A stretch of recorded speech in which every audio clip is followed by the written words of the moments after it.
Good evening, YouTube. So this is the backup camera I ended up installing in the 85 Toyota 4Runner. So this is an Auto-Vox V5 Pro, and I intended to make a video showing the whole installation process, but it was dragged out over probably 6 months that I was just doing little bits and pieces of it here and there. I showed you some of it running this cable, for example, when I was doing the soft top install. So I got the old backup camera. I'll put the brand in the video description, but it was a similar backup camera, but it was about early 2000s vintage. Something I had to do at that time was I had to remove the factory mirror, and on the Toyota 4Runner, the factory mirror had a bracket that bolted to the roof of the cab here. The pivot for the mirror was built into that bracket, so it was basically one piece with a pivot and a swivel in the center there.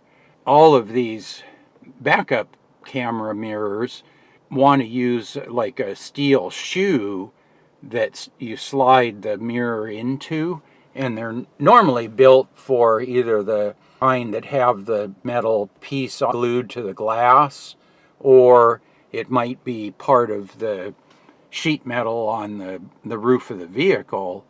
But on the Toyota, there was no separable piece. You took out the 3 screws and the whole mirror came off in one piece. So back about 20 years ago, I just made this piece of metal here.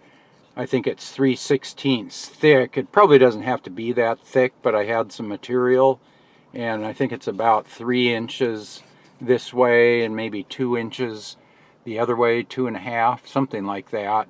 I just made it to fit here and pick up the 3 screw holes, and then I opened up a hole here to feed the wire through. The old camera had, oh man, it had a whole bunch of wires. Now the only thing I had to do to fit the V5 Pro, it didn't have quite the swivel ability that the old camera did.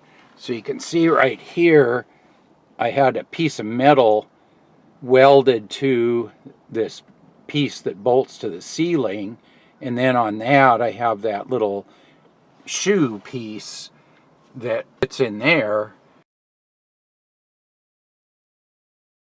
and I just had to bend that up a little bit so you can see how that metal is kind of bent. It used to come out at an angle, like about 45-degree angle, and I had to bend it a little closer to horizontal. But that's the only change I had to make for the V5 Pro install.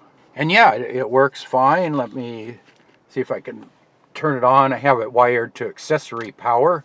Yeah, there we go. So it boots right up.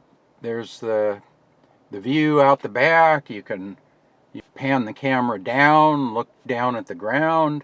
You can pan it up, and then when you start driving, there's a compass display here, and then you also get your speed here, and that comes from the GPS receiver that I put up on the cab roof, and I showed you that when I was installing the soft top.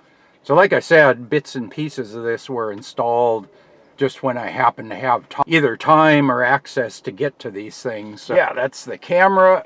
Oh, there's the display. You got the compass and the speed, and then when you shut the key off, it'll shut down.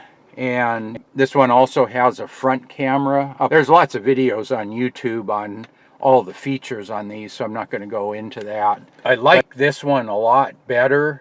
Number one, the camera is so much better. My old mirror, the camera was really bad. If you were driving with the sun behind you, the camera was just washed out.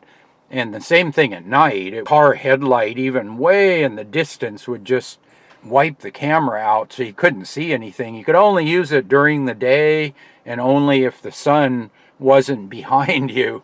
The mirror only had a display like about that big in the corner, so it was really tiny.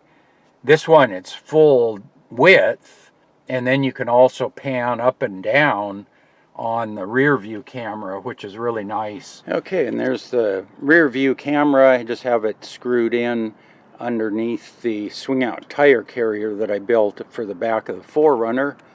And it's down pretty low. Here's my rear bumper. I might even bump it down a little bit farther. I'm trying to kind of get it as low as I can, because off-road it would be nice to be able to see as close behind you as possible.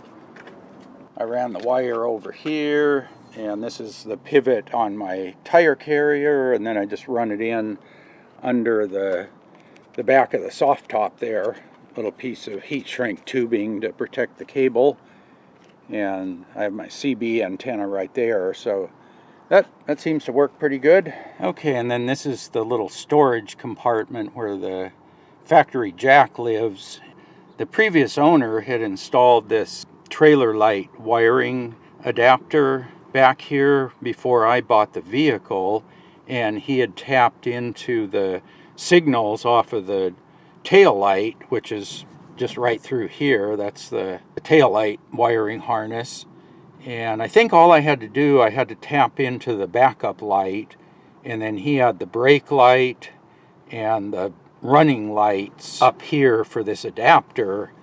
Yeah, so this cable here is the one that comes from the rear view camera, and then it plugs in and runs up to the front, and you just run that up this way, and that runs up to the front. Then right up there I run the wires behind the body panel, and then I have a wire loom that runs up there and then into the roof of the cab, and that's about all you need for the backup camera. So it really wasn't too difficult to run, and especially since I did all this when the soft top was off, it was pretty easy because I could just reach along the side here. I could pull that storage compartment out, and you could reach a hand in here, and then I just fed the wire from back here all the way through. I've got the speaker out now. So yeah, one thing I'm going to be doing shortly is taking this old brittle piece of plastic out of here, and I'm going to be tracing that onto a piece of plywood, because yeah, you can see nearly 40 years of use has just really trashed this stuff. The plastic is all discolored back here, and it's cracked and it's fallen apart. Anyway, that's the install on the V5 Pro. Yeah, nothing too hard. The hardest part for me was getting rid of the 10 pounds of wire in the old mirror that I had. That was just incredible.